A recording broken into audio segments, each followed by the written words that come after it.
নমস্কার বন্ধুরা, দীপাস কিচেনে আপনাদের সবাইকে স্বাগত। আজকে আমি ঠেকুয়া বানাবো, তো সেটাই আপনাদের সাথে শেয়ার করব। তো দেখুন আমি ঠেকুয়াতে কি দিই। সবার প্রথমে একটু নুন দিয়ে দেবো। আমি এখানে ময়দাটা আমি নিয়ে নিয়েছি প্রয়োজন অনুযায়ী। এখানে একটু নুন দিয়ে দিলাম। এখানে একটু ড্রাই ফ্রুট দিয়ে দিচ্ছি, আমি 1 বাটি মতো নিয়েছি।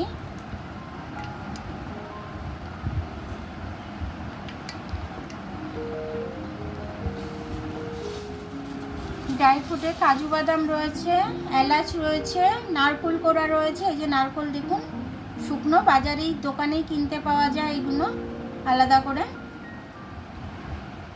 মৌরিটা একটু ভালো করে কুটে দিলে ভালো হতো, গন্ধটা খুব সুন্দর আসতো। যে মৌরিটা দিয়ে দিলাম আমি। সুজিটা দিয়ে দিচ্ছি আমি। সুজিটা দিলে খাস্তাটা খুব ভালো হবে। আর 1 বাটি সুজি দিয়ে দিলাম আমি। এটা একটু মিশিয়ে নিচ্ছি, তারপরে আমি চিনিটা দেবো এর মধ্যে। অনেকে গুড় দিয়ে বানায়, তো এটা আমি খাস্তা বানাবো বলে আমি গুড়টা দিলাম না, চিনিটাই দিচ্ছি। একটু ময়ামও দেবো আমি এর মধ্যে। ময়ামটা যতটা খাস্তা করে দিতে পারবেন, যতটা বেশি দিতে পারবেন, জিনিসটা খাস্তা তত সুন্দর হবে। এবার আমি এটাকে খুব ভালো করে ময়াম করে নেব। আমি ময়ামটা সাদা তেল দিয়ে করলাম, আপনারা চাইলে ঘি দিয়ে করতে পারেন। ঘি দিয়ে করলে আরও সুন্দর গন্ধটা ছাড়বে, ভালো লাগবে। আমার কাছে ঘিটা ছিল না অ্যাভেলেবেল, ওই জন্য আমি তেলটা দিলাম।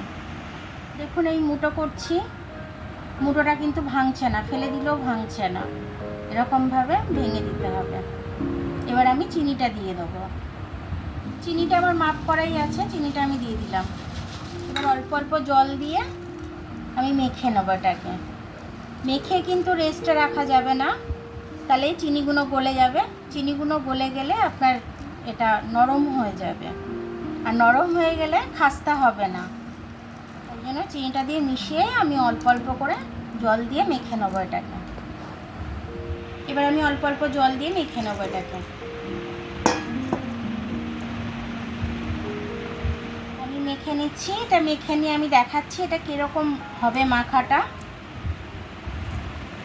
এলাচ গুঁড়োটা আমি একটু দিয়ে দিলাম, এলাচটা তখন দিতে ভুলে গেছিলাম, এখন একটু দিয়ে দিচ্ছি আমি। যেহেতু আটাটা আমি ঝুড়ো ঝুড়ো মেখেছি, আমি সেহেতু মিশিয়ে নিতে পারবো এটার সাথে। আমি তেল একটু গরম বসিয়ে দিয়েছি।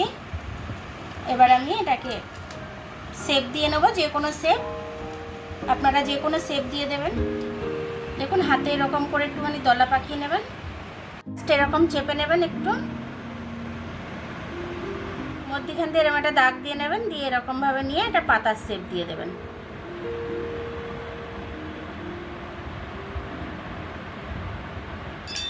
তারপর যদি ভেঙে যায় একটু হাতে করে এরকম করে নেবেন। এই যে এখানে রেখে দিলাম আমি। ধিমি গরম হয়ে গেছে, আমি এবার একটা একটা করে ছেড়ে দিচ্ছি।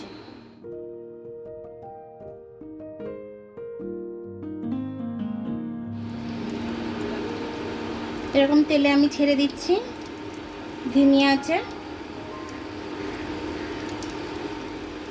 ভালো করে ভেতরটা তাহলে মানে একদম খাস্তা হয়ে যাবে। আর বেশি আছে ভাজলে পরে, তেল বেশি গরম হয়ে গেলে তাহলে কিন্তু মানে লালটাই হবে, ভেতর থেকে খাস্তাটা হবে না।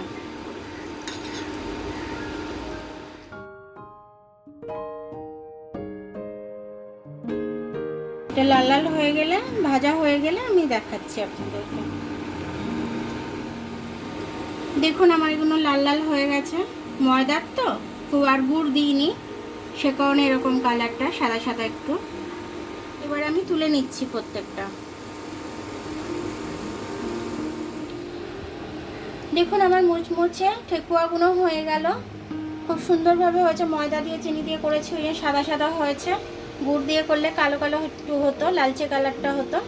তো আমি গুড় দিয়ে করিনি বলে লালচে কালারটা হয়নি, একদম খাস্তা মুচমুচ করছে। আপনাদের আমি একটা ভেঙে দেখাচ্ছি, ওপর থেকে একদম খুবই খাস্তার, ভেতর থেকে একদম নরম।